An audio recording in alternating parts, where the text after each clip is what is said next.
అందరికీ నమస్కారం. నా ప్రాణమ పార్ట్ 91.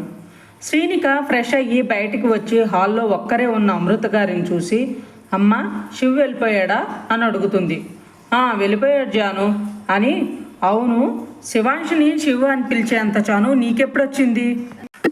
ఆ అబ్బాయిని ఇప్పుడే కదా నువ్వు చూసింది అంటారు ఆవిడ అనుమానంగా.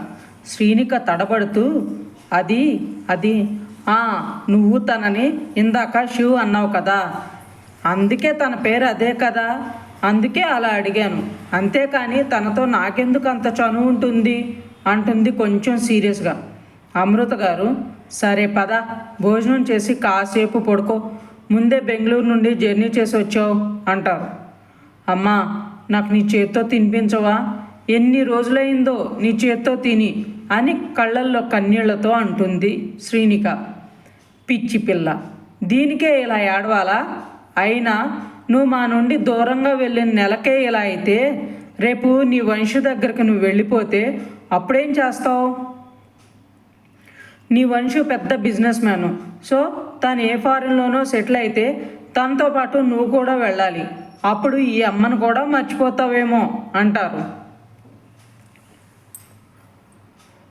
శ్రీనిక సీరియస్గా, అది ఎప్పటికీ జరగదు, ఎందుకంటే నేను ప్రేమించిన మనిషికి నేనేంటో బాగా తెలుసు, కాబట్టి నన్ను మీ నుండి దూరంగా తీసుకెళ్లే ఆలోచనలు అస్సలు చేయడు అంటుంది. ఏంటో నీ ప్రేమ మీద నీకు అంత నమ్మకం అంటారు అమృత గారు. నా నమ్మకం నా ప్రేమ మీద మాత్రమే కాదు, నా గురించి ఏమీ తెలియకుండా నా స్ట్రెంగ్త్, వీక్నెస్, ఇష్టాలు, అయిష్టాలు అన్నీ తెలుసుకుని నన్నుగా ప్రేమించిన వంశ్ మీద అంటుంది శ్రీనిక. అబ్బో, పిల్ల ప్రేమలో బాగా ముదిరిపోయిందిగా అని నవ్వుతూ, అయినా నువ్వేం చూసినా కళ్ళతో కాదు మనసుతో చూడు, అప్పుడే మనం ప్రేమించిన వారి ఆలోచనలు, అతని మనసు, మన కోసం వాళ్ళు పడే తపన అన్నీ అర్థమవుతాయి అని అంటారు అమృత గారు. అలాగే మాత, నీ దగ్గరకు వస్తున్నాను అన్న ఆనందంలో తినకుండా వచ్చేసాను, ఆకలిగా ఉంది, తమరేమైనా మాకు పెట్టేది ఉందా లేదా అంటుంది. అమృత గారు శ్రీనిక చెవు పట్టుకుని, ఏంటి నెల రోజులకే ఇంత అల్లరి పిల్లగా మారిపోయావు? ఇలా అయితే నాకు కష్టం, అందుకే త్వరగా నీ వంశతో నిన్ను సాగనంపేస్తాను అంటారు. ఆ మాటకి శ్రీనిక కొంచెం డల్ అయ్యి, మనసులో శివ్ త్వరగా నన్ను పంపించాలని నేను కూడా చాలా కోరుకుంటున్నానమ్మా, వంశుని ప్రేమించి తన కళ్ళెదురుగా ఇంకొకరి భార్యగా తిరుగుతుంటే తను పడే బాధని చూడలేకపోతున్నాను. రేపటి రోజున వంశ్ అమ్మగారికి నా మొహం ఎలా చూపించాలో కూడా అర్థం కావడం లేదమ్మా. ఇద్దరినీ సమానంగా చూసే వంశ్ అమ్మగారి దగ్గరకు వెళ్ళి, నేను ప్రేమించింది మీ సొంత కొడుకుని, కానీ తప్పని పరిస్థితుల్లో మీరు కొడుకుగా చూసుకునే అతన్ని పెళ్లి చేసుకోవాల్సి వచ్చింది కాబట్టి నా ప్రేమను అర్థం చేసుకుని మీ కొడుకుతో నాకు పెళ్లి చెయ్యండి అని అడగాల. అలా అడిగిన క్షణం ఆవిడ మనసులో నా మీద కలిగే భావానికి నేను తట్టుకోగలగనా? అలా అని శివాంష్నే భర్తగా స్వీకరించి ప్రాణంగా ప్రేమించిన వంశుని దూరం చేసుకుని బ్రతకగలనా అని ఆలోచిస్తూ ఉండగానే అమృత గారు శ్రీనికను వదిలి భోజనం తీసుకుని వచ్చి తన పక్కన కూర్చుంటారు. జాను, ఆకలిగా ఉందన్నావు కదా, త్వరగా తినేసాయి అనగానే శ్రీనిక ఆలోచనలో నుండి బయటకు వచ్చి వాళ్ళ అమ్మగారు తినిపిస్తుంటే అన్నీ మర్చిపోయి సంతోషంగా తింటుంది. అన్విక, త్వరగా చెప్పండి డాడ్, ఆదినే నా భావని మీకు ఎలా తెలిసింది అని అడుగుతుంది. చెప్పేంత టైం కూడా నాకు ఇవ్వడం లేదన్వి నువ్వు అంటారు భాస్కర్ గారు చిరుకోపంగా. తనకి ఆతృత ఎక్కువ అని మనకు తెలిసిందే కదా మావయ్య అంటాడు ఆద్విక్. అన్విక ఆద్విక్ భుజం మీద కొడుతూ, నువ్వు కాసేపు ఆగుతావా అంటుంది. మయూర్ గారు సీరియస్గా, అన్వి ఆదితో అలానేనా బిహేవ్ చేసేది అనగానే అత్తయ్య తన ఇలానే ఫ్రీగా ఉండనివ్వండి అని అన్విక వైపు చూస్తూ, తను నాతో ఎప్పుడు ఫ్రీగా ఉంటేనే నాకు చాలా ఇష్టం అంటాడు ప్రేమగా. అన్వి, నాకు మన ఆది గురించి ఎలా తెలిసిందనేగా చెప్తాను విను. మీ కళ్యాణి అత్త వాళ్ళ ఇంట్లో పనిచేసిన అతని ద్వారా నాకు మన ఆది గురించి తెలిసింది. మొదట ఆది శారద గారి సొంత కొడుకు కాదు అన్న విషయం తెలిసింది. ఆ తర్వాత అతని ద్వారా విషయాలన్నీ తెలుసుకుంటే తెలిసింది కళ్యాణి కొడుకే మన ఆది అని చెప్తారు భాస్కర్ గారు. అతను ఎక్కడున్నాడు మావయ్య? అమ్మ ఎలా ఉందంట? నాకు చెల్లి పుట్టింది అని అమ్మ చెప్పింది అన్నారు కదా మావయ్య, తనేమైంది అన్న విషయం అతనికి తెలుసా అంటూ ఆద్విక్ ఆతృతగా క్వశ్చన్స్ వేస్తుంటే భాస్కర్ గారికి ఆద్విక్ బాధ అర్థమయ్యి, ఆది నీకు గుర్తుందా, అన్వికని మీ ఇంట్లో నుండి తీసుకుని వచ్చేసేటప్పుడు ప్రెస్ వాళ్ళకి న్యూస్ లీక్ అయ్యిందని అందరూ మీ ఇంటి ముందు నిలబడ్డారు. అవును మావయ్య, కానీ మీరు మీ ఇన్ఫ్లుయెన్స్ యూజ్ చేసి ఇది మా పర్సనల్ అని వాళ్ళతో మాట్లాడే అవసరం లేకుండా చేశారు కదా అంటాడు ఆదికు. ఆది అప్పుడే ఒక ఛానల్కి వెహికల్కి డ్రైవర్గా వచ్చిన అతను శారద గారిని చూసి గుర్తుపట్టి దగ్గరకు వచ్చాడు. అతన్ని చూసి ఆవిడ చాలా కంగారు పడుతూ లోపలికి వెళ్ళిపోయారు. అది నేను గమనించాను. అతన్ని చూసి ఆవిడ ఎందుకు అంత భయపడ్డారు అనే డౌట్ వచ్చింది. కానీ మనం ఉన్న సిచ్యువేషన్లో అతనితో అప్పుడు మాట్లాడటానికి కుదరలేదు. అందుకే తర్వాత అతని గురించి ఎంక్వైరీ చేయించి తనని మన ఆఫీస్కి పిలిపించాను. ఆ రోజు అతను వచ్చి చెప్పాకనే తెలిసింది నువ్వు శారద గారి సొంత కొడుకు కాదు అని. నిన్ను కాపాడే ప్రాసెస్లో మీ ఇంట్లో నుండి నిన్ను ఎత్తుకొచ్చేశారని, మీ నాన్నగారే నిన్ను కాపాడటానికి శారద గారి భర్త అయిన వెంకట గారికి ఇచ్చి పంపించారంట. అన్నీ సర్దుమణిగాక నిన్ను తీసుకురమ్మని కాల్ చేస్తాను, అప్పుడు తీసుకుని రమ్మని చెప్పారంట. ఆ తర్వాత డ్రైవరు అతని ఫ్యామిలీ ఒక యాక్సిడెంట్లో చనిపోయాడని తెలిసిందంట. కానీ శారద గారిని చూసిన అతను గుర్తుపట్టి దగ్గరకు వెళ్ళేసరికి ఆవిడ కంగారుగా బయటకు వెళ్ళిపోయారు. కాకపోతే కారణం ఏంటనేది తెలియలేదు అంటారు భాస్కర్ గారు. మరి కళ్యాణి అత్తనే బావ వాళ్ళ అమ్మ అని ఎలా తెలిసింది డాడ్? అత్త మామ ఎక్కడున్నారో ఆ డ్రైవర్కి తెలుసట్నా అని అడుగుతుంది అన్విక. అవును, అమ్మ నాన్న గురించి ఆయనకి ఏమైనా తెలుసా మావయ్య అని అడుగుతాడు ఆతికు. నిన్ను ఇంటి నుండి దూరం చేసిన రోజే మీ అమ్మ చనిపోయిందంట అది అని బాధగా చెప్తారు భాస్కర్ గారు. ఆతికు బాధగా, మా అమ్మనే మీ చెల్లెలు అని తెలిసిన తర్వాత చాలా సంతోషంగా అనిపించింది. మీరు ఎలా నా గురించి తెలుసుకున్నారో అలానే అమ్మ నాకు దూరంగా ఉన్నా ఎక్కడున్నా క్షేమంగా ఉందని మీరు తనని తీసుకొస్తారని అనుకున్నా మావయ్య. కానీ నన్ను కాపాడబోయి అమ్మ తన ప్రాణాలను విడిచిందంటే మనసు భారంగా మారుతుంది మావయ్య. అసలు ఏం జరిగిందో ఎలా తెలుసుకోవడం మావయ్య అని కన్నీళ్ళు వస్తుంటే బలవంతంగా ఆపుకుంటున్న ఆదిత్యం చూసి అన్విక తనని ఓదారుస్తుంది. ఆ డ్రైవరు మీ నాన్నగారి ఇంటికి వచ్చేసరికి కళ్యాణి చావు బతుకుల మధ్య ఉందంట. అది అసలు ఏం జరిగిందో చెప్పే సమయం కూడా లేకుండానే వెంకట్కి నెల నెల డబ్బులు పంపేలా ఏర్పాట్లు చేయమని తన లాయర్ దగ్గరికి పంపించేశారంట మీ నాన్న. అతను అక్కడికి వెళ్ళేసరికి లాయర్ లేడని తిరిగి వచ్చేసాడంట. అప్పటికే ఇంట్లో ఎవరూ లేరంట. అతను వెళ్ళిన తర్వాత ఏం జరిగిందో ఎవరు ఎక్కడికి వెళ్ళారో అని మొత్తం వెతికినా అతనికి మన వాళ్ళ ఆచూకీ తెలియలేదంట అని చెప్తారు భాస్కర్ గారు. అన్విక వెంటనే అంటే డాడ్ మామ కూడా అనగానే ఆదికు అక్కడ ఉండలేక లేచి వెళ్ళిపోతాడు. భాస్కర్ గారు వెళ్తున్న ఆదిని చూసి, అన్వి ఈ టైంలో తనను ఒంటరిగా ఉంచుకు, మిగతావి నేను తర్వాత మాట్లాడతాను, ఆదితో పాటు నువ్వు వెళ్ళు అంటారు. అన్విక ఓకే డాడ్ అని లేచి తను కూడా ఆద్విక్ వెనకే రూమ్లోకి వెళ్తుంది. ఆద్విక్ లోపలికి వచ్చి భాస్కర్ గారి ఇంట్లో కళ్యాణి గారు అన్విక కలిసి ఉన్న ఫోటో వైపు చూస్తూ, నా కోసం నీ ప్రాణాన్ని కూడా లెక్క చేయలేదు కదమ్మా, ఇదేనేమో కన్నతల్లి ప్రేమంటే.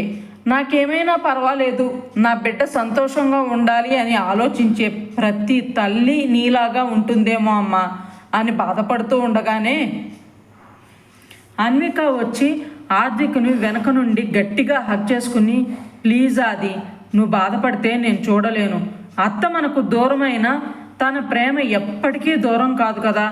ఎక్కడున్నా అత్త నీ సంతోషాన్ని బాధని చూస్తూనే ఉంటుంది. అది ఇప్పుడు నువ్వు ఇలా బాధపడితే అత్త కూడా బాధపడుతుంది కదా అంటుంది బాధగా.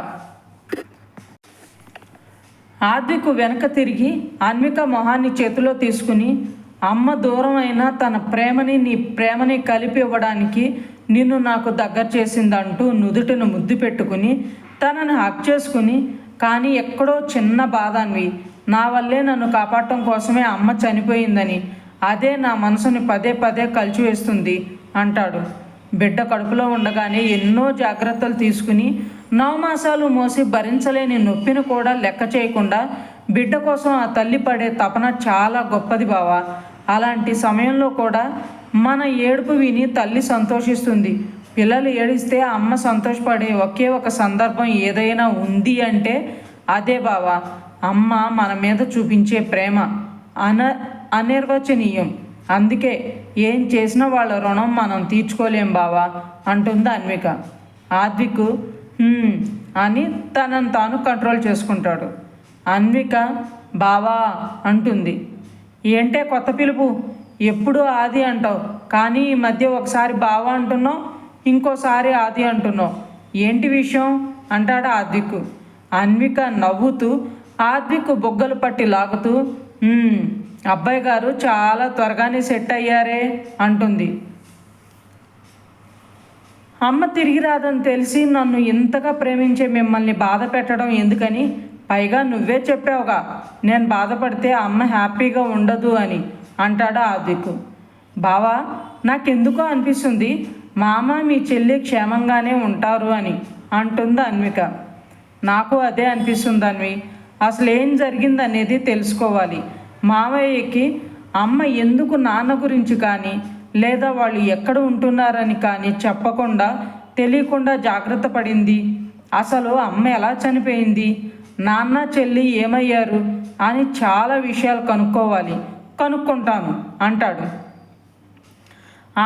అన్విక ఆద్విక్ కణతల మీద వేలు పెట్టి, ముందులా దద్దిగా ఉండకుండా నీ పోలీసు బుర్రవాడు, అన్నీ తెలిసిపోతాయి అంటుంది. ఆద్విక్ అన్విక ముక్కు మీద కొరికి, నా అల్లరి పెళ్ళం ఉందిగా నాకు హెల్ప్ చేయడానికి అంటాడు. అబ్బా, ఎందుకు అలా కొరికావు రౌడీ పోలీస్ అంటుంది Anvika చిరుకోపంగా.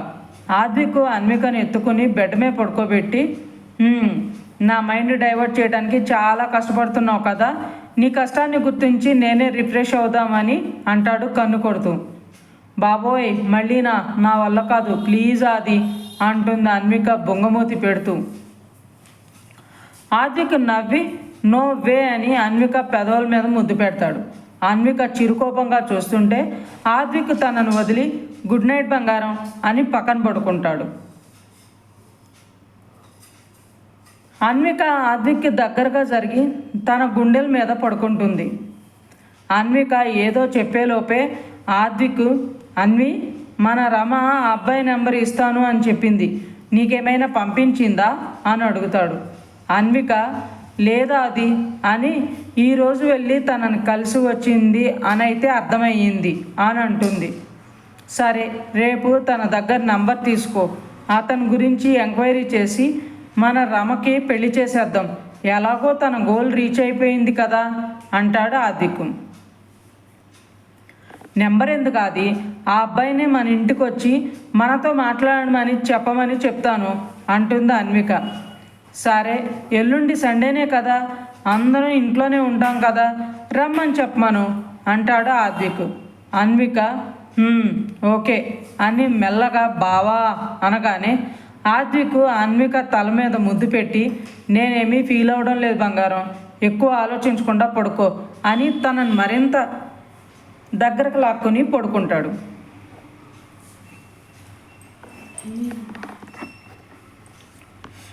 Next day morning Srinika నిద్ర లేచి త్వరగా రెడీ అయ్యి చీర కట్టుకుని బయటకు వస్తుంది. అప్పటికే హాల్లో కూర్చుని కాఫీ తాగుతున్న వేద్ తనను చూసి గుడ్ మార్నింగ్ వదిన అంటాడు. శ్రీనిక వేదను చూసి చిన్న స్మైల్ ఇచ్చి గుడ్ మార్నింగ్ వేద్ అని పక్కకు తిరిగి చూసేసరికి అమృత గారు తన వైపే చూస్తూ ఉండడం గమనించి మనసులో జాను ఏం చేస్తున్నావే, నీకు వీళ్ళెవరో తెలియనట్టు ఉండాలి కదా, అమ్మకి ఏమీ తెలియదు అని తెలిస్తే చాలా బాధపడుతుంది, కానీ నువ్వే అన్నీ తెలిసేలా బిహేవ్ చేస్తున్నావు అని తనను తాను తిట్టుకుంటుంటే అమృత గారు తన దగ్గరకు వస్తారు. శ్రీనిక అమృత గారు ఏమడుగుతారో అని టెన్షన్ పడుతుంటే అప్పటికే అక్కడికి వచ్చిన మన్విత కూడా రెడీ అయ్యి వచ్చి వీళ్ళని చూసి విషయం అర్థమయ్యి శ్రీనికను చూసి అమృత గారితో వేద్కి తన గురించి తెలుసమ్మా, నేనే చెప్పాను అంటుంది. అవునా, అది సరే, నువ్వంటే మీ అత్తగారింట్లో పూజ ఉంది, గుడికి వెళ్ళాలని చీర కట్టుకున్నావు. జాను నువ్వెందుకు కట్టుకున్నావు, అది కూడా ఇద్దరు ఒకే రకమైన చీరలు కట్టుకున్నారే, అదెలా అని అడుగుతారు అమృత గారు. శ్రీనికకి ఏం చెప్పాలో అర్థం కాక కంగారుగా గోర్లు కొరికేస్తుంటే మన్విత అంటే అది మార్నింగ్ నువ్వు స్నానానికి వెళ్ళినప్పుడు శ్రీనిక వచ్చి గుడికి వెళ్తున్నావంట కదా, అమ్మ చెప్పింది, ఈ చీర కట్టుకో బాగుంటుంది అని నాకు ఈ చీర ఇచ్చింది, బాగుంది కదా అని కట్టుకున్నా అని అంటుంది. ఓ, ఇద్దరికి ఒకే రకమైన శారీస్ నువ్వు తీసుకున్నావా జాను అని. అయినా జాను ఏం కొనిచ్చినా తీసుకోకదే, ఇప్పుడేంటి కొత్తగా అని అడుగుతారు ఆవిడ. మన్మిత సీరియస్గా ఏంటమ్మా నువ్వు, తను తెచ్చింది తీసుకున్నా బాధే, తీసుకోకున్నా బాధే నీకు అనేసి కిచెన్లోకి వెళ్తుంది. అమృత గారు వెళ్తున్న మన్మితను చూసి వేద్ వైపు తిరిగి వేద్ టిఫిన్ రెడీ అయ్యింది, తినేసి వెళ్ళండి అంటారు. వేద్ అత్తయ్య వస్తున్నా అనగానే అమ్మా నేను కూడా గుడికి వెళ్ళేసి వస్తాను అంటుంది శ్రీనిక. అమ్ములు వాళ్ళతోనే వెళ్తావా లేక నన్ను తోడురమ్మంటావా అని అడుగుతారు అమృత గారు. వాళ్ళతోనే వెళ్తానులే అమ్మా అంటుంది శ్రీనిక. సరే వెళ్ళి వేద్కి టిఫిన్ పెట్టు, నేను వెళ్ళి మీ నాన్నగారిని పిలుచుకుని వస్తాను అని చెప్తారు ఆవిడ. శ్రీనిక అలాగే అమ్మా అని వేద్ నువ్వు మన్వి తినేస్తే మనం స్టార్ట్ అవుదాం అంటుంది. వేదు అలాగే వదిన అని వెళ్తాడు. మన్విత వేదు శ్రీనిక కూర్చుని తింటుండగానే అమృత గారు రవీంద్ర గారు వస్తారు.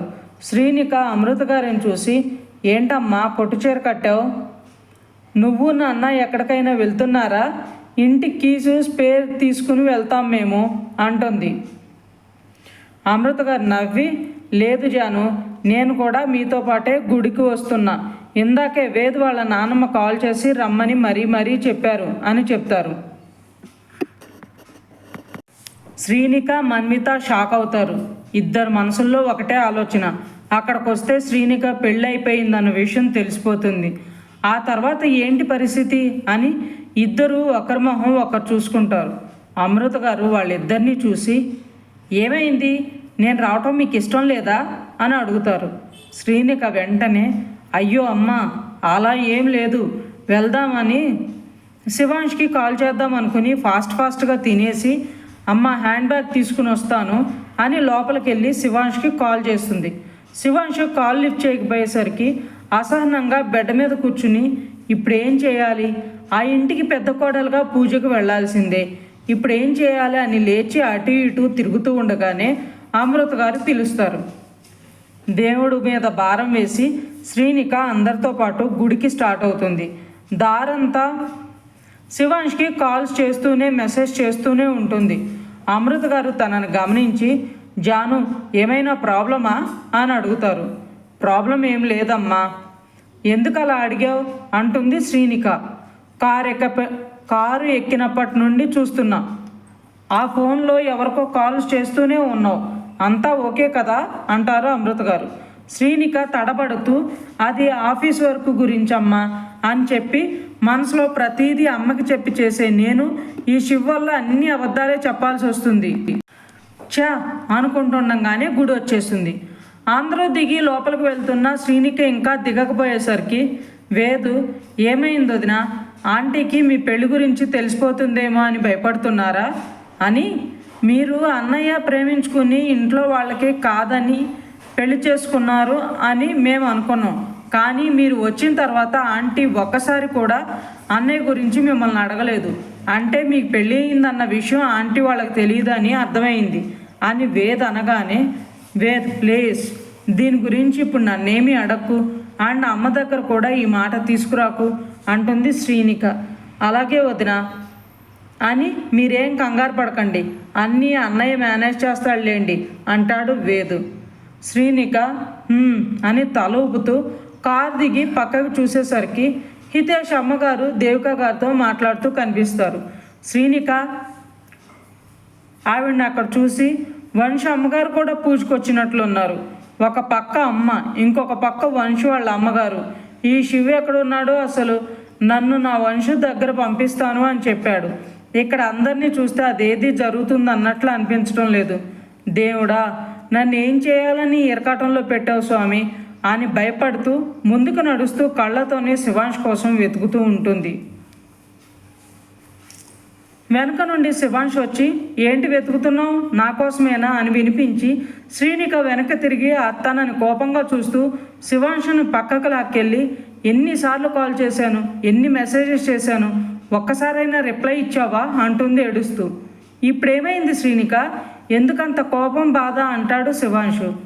ఏడవక ఏం చేయాలి శివ్, ప్రతిదీ మా అమ్మకి చెప్పి చేసే నేను ప్రతి ఆడపిల్ల జీవితంలో ముఖ్యమైన పెళ్ళి అనే దాని గురించి తనకు తెలియకుండా పెళ్లి చేసుకున్నాను అని తెలిస్తే మా అమ్మ ఏమవుతుంది? ప్రేమించిన వాడి అమ్మగారిని ఎదురుగా పెట్టుకుని నాకు ఇష్టమే లేని నీ పక్కన కూర్చుని పూజ చేయాలా?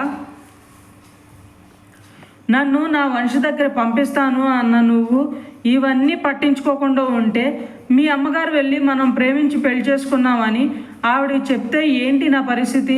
రేపటి రోజున నన్ను వంశ దగ్గర పంపించినప్పుడు నేను ప్రేమించింది నిన్ను కాదు వాళ్ళ అబ్బాయిని అని తెలిసి ఆవిడ దృష్టిలో నా మీద కలిగే భావం ఎలా ఉంటుందో నువ్వు ఊహించగలవా అంటుంది ఏడుస్తూనే.